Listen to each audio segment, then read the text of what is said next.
Hi all, ഏവർക്കും നമസ്കാരം. എല്ലാവർക്കും നമ്മുടെ അഡ്ഡ 2% മലയാള യൂട്യൂബ് ചാനലിലേക്ക് സ്വാഗതം. നമ്മൾക്ക് ഈ കഴിഞ്ഞ മാർച്ച് 26 ഹൈക്കോർട്ടിലേക്ക് അസിസ്റ്റന്റ് എന്ന പേരിൽ ഏറ്റവും പ്രധാനപ്പെട്ട ഒരു വിജ്ഞാപനം വിളിച്ചിരുന്നു അല്ലേ.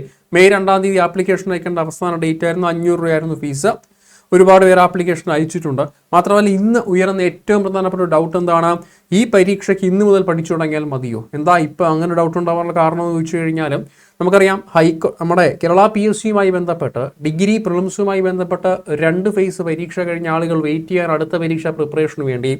കാരണം ഇനി ഡിഗ്രി പ്രിലിംസിന് ഡിഗ്രി മെയിൻസ് എന്ന് പറയുന്നത് നവംബർ മാസമാണ്. അപ്പോൾ അത്രയും സമയം കിടക്കുകയാണ്. അപ്പോൾ ഇനി ഏവരും ഫോക്കസ് ചെയ്യുന്ന മറ്റൊരു ഡിഗ്രി ലെവലിൻ്റെ ഏറ്റവും പ്രധാനപ്പെട്ട ഒരു പരീക്ഷയാണ് ഇത്, ഹൈക്കോർട്ട് അസിസ്റ്റന്റ്. അപ്പോൾ ഇത് കേരള PSCയുമായി കമ്പയർ ചെയ്യുമ്പോൾ കുറേ വ്യത്യാസങ്ങൾ ഈ പരീക്ഷയ്ക്കുണ്ട്. ആ വ്യത്യാസങ്ങൾ അറിഞ്ഞതിന് ശേഷം ഇന്ന് മുതൽ ധൈര്യമായി പ്രിപ്പറേഷൻ ആരംഭിക്കാം. ശ്രദ്ധിക്കുക വ്യത്യാസങ്ങൾ എന്തൊക്കെയാണെന്ന്. ഈ പരീക്ഷയുമായി ബന്ധപ്പെട്ട് പരീക്ഷാ പാറ്റേണിൽ തന്നെ ആദ്യം ഒരു ഒബ്ജക്റ്റീവ് പരീക്ഷ. ഇപ്പോൾ ഒരു ഞായറാഴ്ചയാണ് പരീക്ഷയെങ്കിൽ രാവിലെ 10 to 12 75 മിനിറ്റ് നിങ്ങൾക്കൊരു ഒബ്ജക്റ്റീവ് പരീക്ഷ ഉണ്ടായിരിക്കും. അത് 100 മാർക്ക് തന്നെയാണ്. ആ 100 മാർക്കിൽ ചെറിയൊരു വ്യത്യാസമുണ്ട്. എന്താ PSCയിൽ കമ്പയർ ചെയ്യുമ്പോൾ വ്യത്യാസം? ഇവിടെ 50 മാർക്ക് ആരാണ്? ശ്രദ്ധിക്കാം, ഇവിടെ 50 മാർക്ക് ആരാ? നോക്കിയാടെ കണ്ടോ, 75 മിനിറ്റാണ് പരീക്ഷ എന്ന് പറഞ്ഞിട്ടുണ്ട്. ഇവിടെ 50 മാർക്ക് ഇംഗ്ലീഷ് എന്ന ഏറ്റവും പ്രധാനപ്പെട്ട പ്രത്യേകത ഉണ്ട് അല്ലേ. ബാക്കിയുള്ള 40 മാർക്ക് മാത്രമേ ഉള്ള ആര്? GK. ആ GKയിൽ ആരൊക്കെയുണ്ട്? Fact about India, fact about Kerala, constitution, general science, information technology, current affair.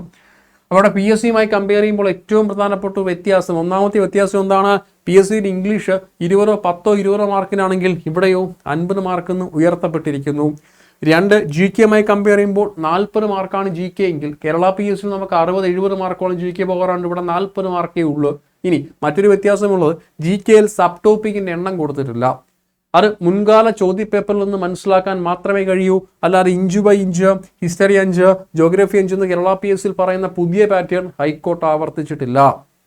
പകരം GK 40 മാർക്കെന്നും അതിൽ തന്നെ ഫാക്ട് അബൌട്ട് ഇന്ത്യയും കേരളവും കോൺസ്റ്റിറ്റ്യൂഷനും ജനറൽ സയൻസും IT-യും കറണ്ട് അഫെയറും ഉണ്ടാകുമെന്ന് പറഞ്ഞിട്ടുണ്ട്. സബ് ടോപ്പിക്കിൻ്റെ എണ്ണം പറഞ്ഞിട്ടില്ല. അത് മുൻകാല ചോദ്യപേപ്പറിൽ മനസ്സിലാക്കാൻ മാത്രമേ സാധിക്കുകയുള്ളൂ.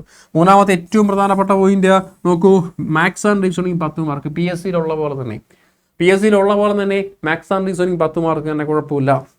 ഇനി ഒരൊറ്റ കാര്യം കൂടി ശ്രദ്ധിക്കാം, പരീക്ഷ is only in English. English മീഡിയത്തിൽ മാത്രമേ പരീക്ഷയുള്ള. PSCയിൽ നിന്ന് മറ്റൊരു വ്യത്യാസം അല്ലേ. ഇപ്പോൾ കേരള PSC കമ്പയർ ചെയ്യുമ്പോൾ കേരള PSC ഇന്ന് ബൈലിംഗ്വൽ ലാംഗ്വേജ് ആണ്, both in English and Malayalam ഉണ്ടെങ്കിൽ ഇവിടെ ഹൈക്കോർട്ട് അസിസ്റ്റന്റ് പരീക്ഷ ഓൺലി ഇൻ ഇംഗ്ലീഷ് മീഡിയം. അത് പ്രത്യേകം മനസ്സിലാക്കിയിരിക്കുക. അതുപോലെ തന്നെ ഇവിടെ OMR പരീക്ഷ കഴിഞ്ഞതിന് ശേഷം ഇനി OMR പരീക്ഷ ഉണ്ടെന്ന് പറഞ്ഞില്ലേ, ഇത് കഴിഞ്ഞതിന് ശേഷം ഒരു എഴുത്ത് പരീക്ഷയും കൂടെ ഉണ്ട്. 60 മാർക്കിൻ്റെ ഒരു എഴുത്ത് പരീക്ഷയും കൂടെ ഉണ്ടെന്ന ഫാക്റ്റ് മറക്കരുത്. ശേഷം ഒരു ഇൻ്റർവ്യൂയും കൂടെ ഉണ്ട് അല്ലേ. അപ്പോൾ ആദ്യം ഒരു OMR പരീക്ഷ, അത് 100 മാർക്കിനാണ്. പിന്നീട് എഴുത്ത് പരീക്ഷ. OMRൻ്റെ സിലബസ് ഞാൻ കണ്ടു, അല്ലെങ്കിൽ ഷെയർ ചെയ്തിട്ടുണ്ട്. ഇതാണ് സിലബസ് എന്ന് പറയുന്നത്.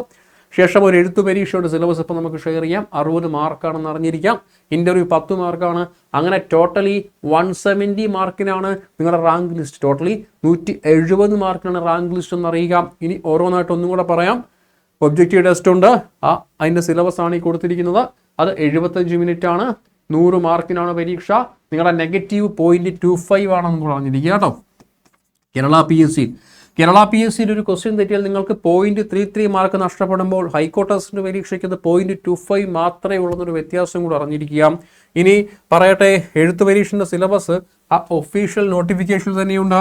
നിങ്ങൾ നോക്കിയേ, 60 മാർക്കാണ് കേട്ടോ. 60 മിനിറ്റാണ്, 60 മാർക്കാണ്. 60 മിനിറ്റാണ്, 60 മാർക്കാണെന്ന് മറക്കല്ലേ. 60 മിനിറ്റാണ്, 60 മാർക്കാണ് എഴുത്ത് പരീക്ഷ. നോക്കൂ, ഡിസ്ക്രിപ്റ്റീവ് ടെസ്റ്റ് വിത്ത് 60 മിനിറ്റ് 60 മാർക്കാണ്. അതുപോലെ തന്നെ 60 മാർക്കാണ്. ടോപ്പിക് ഏതൊക്കെയാണ്? പ്രിസയുണ്ട്, കോംപ്രിഹെൻഷനുണ്ട്, ഷോർട്ട് എസ്സേ ഉണ്ട് അല്ലേ. പ്രിസയുണ്ട്, കോംപ്രിഹെൻഷനുണ്ട്, ഷോർട്ട് എസ്സേ ഉണ്ടെന്നുള്ള ഫാക്റ്റ് മറക്കരുത്. എഴുത്ത് പരീക്ഷയുണ്ട്. അതുപോലെ തന്നെ ഇൻ്റർവ്യൂ ഉണ്ടോ? തീർച്ചയായിട്ടും ഇൻ്റർവ്യൂ 10 മാർക്കിനാണ് ഇൻ്റർവ്യൂ. അപ്പം ഇങ്ങനൊരു പ്രത്യേകതയുണ്ട്. ഇനി മറ്റൊരു കാര്യം മനസ്സിലാക്കുക. നിങ്ങൾ ഇവിടെ മനസ്സിലാക്കേണ്ട മറ്റൊരു കാര്യം എന്ന് പറയുന്നത്, തീർച്ചയായിട്ടും ഈ കൊടുത്തിരിക്കുന്ന ഫോർമാറ്റിൽ നിങ്ങൾ ആദ്യം OMR പരീക്ഷ എഴുതും. അന്നേ ദിവസം തന്നെ ഇപ്പോൾ OMR പരീക്ഷ നിങ്ങൾ ആദ്യത്തെ ഞായറാഴ്ച പറഞ്ഞു, ഒരു ഞായറാഴ്ചയാണ് OMR പരീക്ഷ എന്ന് വിചാരിക്കാം. 10 to 12 OMR പരീക്ഷയാണ്. ഇത് കഴിഞ്ഞാൽ OMR കഴിഞ്ഞാൽ OMRൻ്റെ പേപ്പർ അങ്ങ് തിരികെ വാങ്ങും. ശേഷം അന്നേ ദിവസം ആ സ്പോട്ടിൽ അവിടെ വെച്ച് തന്നെ എഴുത്ത് പരീക്ഷൻ്റെ പേപ്പർ തിരികണം. അപ്പോൾ അതിൽ ക്വസ്റ്റ്യൻ ബുക്ക്ലെറ്റ്, സിവിൽ സർവീസിനെ പോലെ ക്വസ്റ്റ്യൻ ബുക്ക്ലെറ്റ് ആൻസർ കീയാണ്. ക്വസ്റ്റ്യനും ഉണ്ട്, താഴെ ആൻസർ ചെയ്യാനുള്ള സ്പേസും ഉണ്ട്. അവിടെ ക്വസ്റ്റ്യൻ ആൻസർ എഴുതി കൃത്യമായ പേപ്പർ തിരികെ ഏൽപ്പിക്കാം. 60 മിനിറ്റാണ് പരീക്ഷ. ശേഷം ഈ OMR പരീക്ഷയ്ക്ക് ഒരു കട്ട് ഓഫ് പ്രഖ്യാപിക്കും അല്ലേ. OMR പരീക്ഷയ്ക്ക് ഒരു പ്രത്യേക കട്ട് ഓഫ് പ്രഖ്യാപിക്കും. ആ കട്ട് ഓഫ് ക്ലിയർ ചെയ്യുന്ന എല്ലാവരുടെയും എഴുത്തു പരീക്ഷാ പേപ്പർ നോക്കും. ശ്രദ്ധിക്കാം, 5 ലക്ഷം പേര് പരീക്ഷ എഴുതിയിട്ടുണ്ടെന്ന് വിചാരിക്കാം. OMR പരീക്ഷ 5 ലക്ഷം പേരെഴുതി, എന്നാൽ കട്ട് ഓഫ് പാസ്സായത് കേവലം 50,000 പേരാണെന്ന് വിചാരിക്കാം. അങ്ങനെയാണെങ്കിൽ ആ 50,000 പേരുടെ മാത്രമേ എഴുത്തു പരീക്ഷ പേപ്പർ നോക്കുകയുള്ളൂ എന്നാണ് അർത്ഥം. 5 ലക്ഷം പേർ പരീക്ഷ എഴുതി, 50,000 പേർ പരീക്ഷ പ്രിലിംസ് പാസ്സായി, അല്ലെങ്കിൽ ആ ഒരു OMR പരീക്ഷ പാസ്സായി, കട്ട് ഓഫ് ക്ലിയർ ചെയ്തു എന്ന് വിചാരിക്കുക. അങ്ങനെയാണെങ്കിൽ നോക്കൂ, ആ കട്ട് ഓഫ് ക്ലിയർ ചെയ്ത 50,000 പേരുടെ മാത്രമേ എഴുത്തു പരീക്ഷ പേപ്പർ നോക്കുകയുള്ളൂ. അവരെ മാത്രമേ ഇൻ്റർവ്യൂവിന് വിളിക്കുകയുള്ളൂ. ശരിയാണോ? ഇതാണ് ഹൈക്കോർട്ട് ടെസ്റ്റിൻ്റെ പരീക്ഷയുടെ ഏറ്റവും പ്രധാനപ്പെട്ട സമഗ്രമായ പാറ്റേൺ എന്ന് പറയുന്നത്. തീർച്ചയായിട്ടും ഡിഗ്രി ലെവൽ പ്രിലിംസ് കഴിഞ്ഞ് റിസൾട്ട് വെയിറ്റ് ചെയ്യുന്ന ഒരു കൂട്ടം വിദ്യാർത്ഥികളുണ്ടാകും. അവർക്ക് തീർച്ചയായിട്ടും ഫോക്കസ് ചെയ്യാവുന്ന, നിലവിൽ അവരുടെ മുന്നിലുള്ള ഏറ്റവും പ്രധാനപ്പെട്ട ഒരു ചാൻസും ഏറ്റവും നല്ലൊരു അവസരമാണ് യൂസ് ചെയ്യാം. എസ്പെഷ്യലി ആദ്യം 2 ഘട്ടം കഴിഞ്ഞവർക്ക് അല്ലേ, അവർക്ക് ഈ അവസരങ്ങൾ യൂസ് ചെയ്യാം. ഇന്ന് മുതൽ പഠിച്ചു തുടങ്ങിയാലും തീർന്നിരിക്കാം. കാരണം നമുക്കറിയാം ഡിഗ്രി പ്രിലിംസിൽ ഈ കുറേയൊക്കെ ടോപ്പിക്കുകൾ നമ്മൾ ഈ പറഞ്ഞിരിക്കുന്ന fact about India, Keralam, constitution, general science, IT, current affair തീർച്ചയായിട്ടും നിങ്ങൾ ഡിഗ്രി പ്രിലിംസിൽ ആത്മാർത്ഥമായും സീരിയസ് ആയും പഠിച്ചിട്ടുള്ളതാണ്. ഇനി അതല്ല ഇന്നു മുതൽ പഠിച്ചു തുടങ്ങുന്നവരാവട്ടെ, അവർക്ക് തീർച്ചയായിട്ടും എന്ത് ചെയ്യാം, ഈ അവസരത്തെ കൃത്യമായിട്ടും വ്യക്തമായിട്ടും എന്ത് ചെയ്യാം, യൂസ് ചെയ്യാം. മറക്കരുത്. ശരിയല്ലേ? ഇതുമായി ബന്ധപ്പെട്ട അതിശക്തമായിട്ടുള്ള സെൽഫ് സ്റ്റഡി പ്രിപ്പറേഷൻ ഫാസ്റ്റായിട്ട് തന്നെ മുന്നോട്ട് പോട്ടെ. മറക്കരുത്. ഇനി ഒരു പക്ഷേ നിങ്ങളെ കൊണ്ട് ഒറ്റയ്ക്ക് മുന്നോട്ട് പോകാൻ കഴിയുന്നില്ലെങ്കിൽ അതിശക്തമായ കേരളത്തിലെ 4ാമത്തെ ഹൈക്കോർട്ട് ടെസ്റ്റിൻ്റെ ബാച്ച് നമ്മൾ ആരംഭിച്ചിരിക്കുകയാണ്. അതിൻ്റെ വിശദാംശങ്ങൾ അറിയാനായിട്ട് നേരെ ഗൂഗിൾ കയറിയോ? അവിടെ കൊടുത്തേ അഡ്ഡ 247 മലയാളം എന്ന് കൊടുത്തോ. അഡ്ഡ 247 മലയാളം എന്ന് കൊടുക്കുക. ആദ്യം കാണുന്ന വെബ്സൈറ്റ് എടുത്തേ താഴോട്ടൊന്ന് സ്ക്രോൾ ചെയ്ത് നോക്കൂ. ഹൈക്കോർട്ട് ടെസ്റ്റിൻ്റെ പരീക്ഷയുടെ കേരളത്തിലെ 4ാമത്തെ ബാച്ച് നോക്കൂ. നമ്മൾ ഇന്നലെ 29 തീയതി അല്ലേ ഹൈക്കോർട്ട് ടെസ്റ്റിൻ്റെ പരീക്ഷയുടെ 4ാമത്തെ ബാച്ച് ഇക്കഴിഞ്ഞ 29 മെയ് 29 തീയതി ആരംഭിച്ചിട്ടുണ്ട്. നോക്കൂ, ഈ ബാച്ചിൻ്റെ ഏറ്റവും വലിയ പ്രത്യേകത OMR വിത്ത് ഡിസ്ക്രിപ്റ്റീവ് ആണ്. ഒരേപോലെ OMR പരീക്ഷയുടെ പ്രാക്ടീസിങ്ങും അതുപോലെ തന്നെ എഴുത്തു പരീക്ഷ ട്രെയിനിങ്ങും പ്രാക്ടീസും കൃത്യമായി നടക്കുന്നു. അപ്പോൾ ഒരേപോലെ OMRഉം ഒരേപോലെ എഴുത്തു പരീക്ഷ പ്രാക്ടീസിങ്ങും കൃത്യമായി നടക്കുന്നു. ഏതിലാണ്? ഹൈക്കോർട്ട് അസിസ്റ്റന്റിന്റെ 4ാമത്തെ ബാച്ചിലേക്ക്. ശ്രദ്ധിക്കാം, 200 മണിക്കൂർ ലൈവ് ക്ലാസ് ആണ് അല്ലേ. 200ഓളം മണിക്കൂർ ലൈവ് ക്ലാസ് ആണ്. അതുപോലെ തന്നെ 73 ടെസ്റ്റ് സീരീസ് ഉണ്ട്, 47 ബുക്ക് അല്ലേ. 73 ടെസ്റ്റ് സീരീസ് ഉണ്ട്, 47 ബുക്ക് ഉണ്ട്. ഇതെല്ലാം അവൈലബിൾ ആവുന്ന ഏറ്റവും പ്രധാനപ്പെട്ട ബാച്ചാണ്. ശ്രദ്ധിക്കാം, ലൈവ് ആൻഡ് റെക്കോർഡിംഗ് സെഷനാണ്. ഒരു സൈഡിൽ കൃത്യമായി ലൈവ് ക്ലാസ് പോകുന്നുണ്ട്. ഒരുപക്ഷെ നിങ്ങൾക്ക് ആ ലൈവ് ക്ലാസ്സിൽ ജോയിൻ ചെയ്യാൻ കഴിഞ്ഞില്ല എന്നുണ്ടെങ്കിൽ അതിൻ്റെ റെക്കോർഡ് സെഷൻ ക്ലാസ് കഴിഞ്ഞൊരു 3 മണിക്കൂർ കഴിയുമ്പോഴേക്ക് നിങ്ങളുടെ അഡ്ഡ 247 ആപ്പിലേക്ക് അപ്ലോഡായി വന്നിരിക്കും. അതുപോലെ തന്നെ പറഞ്ഞു 200 മണിക്കൂർ ലൈവ് ക്ലാസ് ഉണ്ടാകും. അതുപോലെ തന്നെ 73 ടെസ്റ്റ് സീരീസ് ഉണ്ട്, 47 ബുക്ക് ഉണ്ട്. ഇതെല്ലാം അവൈലബിൾ ആവുന്ന സൂപ്പർ ബാച്ചാണ്. ഫീസ് നോക്കിയേ 2823 അത്രയും കൊടുക്കണ്ട. പകരം ബൈ നോ ഓപ്ഷൻ ക്ലിക്ക് ചെയ്തോ. അപ്പോഴൊരു കൂപ്പൺ കോഡ് ചോദിക്കുന്നുണ്ടോ? ആ കോഡ് കൊടുത്തേ. എന്താ അഡ്ഡ 247 മലയാളത്തിലെ സ്ഥിരം ഉപയോഗിക്കൊണ്ടിട്ടുണ്ട് ഏത് കോഴ്സ്, നിങ്ങൾ അഡ്ഡ 247 മലയാളത്തിൽ ഏത് കോഴ്സ് പർച്ചേസ് ചെയ്താലും സ്ഥിരം ഉപയോഗിക്കൊണ്ടിട്ട് ഡിസ്കൗണ്ട് കോഡുണ്ട്. ആ കോഡ് കോഡ് കൊടുത്തേ.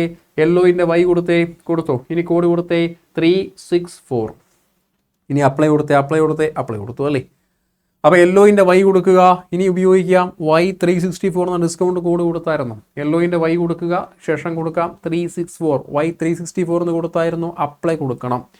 അപ്പോഴേ കണ്ടോ 480 രൂപ കുറച്ചിട്ട് 2343 അല്ലേ. 2343 രൂപയ്ക്ക് ഏറ്റവും പുതിയ ബാച്ചിലേക്ക് നിങ്ങൾക്ക് എന്ത് ചെയ്യാം, അഡ്മിഷൻ എടുക്കാം, റാങ്ക് ഉറപ്പിക്കാം, ജോലി ഉറപ്പിക്കാം.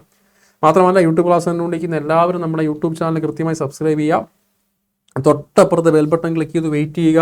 ഹൈക്കോർട്ട് അസിസ്റ്റൻ്റ് ഉൾപ്പെടെ കേരളത്തിലെ എല്ലാ പരീക്ഷകളുടെയും syllabus, rank list, short list, ഇതുപോലെ എല്ലാ അപ്ഡേഷൻസും അതിവേഗത്തിൽ നിങ്ങളിലേക്ക് എന്ത് ചെയ്യാം, ന്യൂസായി എത്തിക്കാം, നോട്ടിഫിക്കേഷൻ എത്തിക്കാം. മാത്രമല്ല നിങ്ങളുടെ ഫോണിൽ കൃത്യമായിട്ട് ആപ്പുകൾ ഡൗൺലോഡ് ചെയ്യാം. അഡ്ഡ 247 മലയാളത്തിൻ്റെ ആപ്പുകൾ ഏവരുടെയും ഫോണിൽ, ഇപ്പം ആൻഡ്രോയിഡ് ഉൾപ്പെടെയുള്ള ആപ്പിൾ ഉൾപ്പെടെയുള്ള ഏവരുടെയും ഫോണിൽ പ്ലേ സ്റ്റോറിൽ കൃത്യമായിട്ട് കൊടുക്കാം. അഡ്ഡ 247 എന്ന് കൊടുത്തു കഴിഞ്ഞാൽ കൃത്യമായി നമ്മുടെ ആപ്പും അവൈലബിൾ ആണ്. അതിൽ ഒരുപാട് ഫ്രീ ക്ലാസ്സുകളും ക്യൂസുകളും അവൈലബിൾ ആണ്. ഓക്കെ അല്ലേ? Okay, thank you.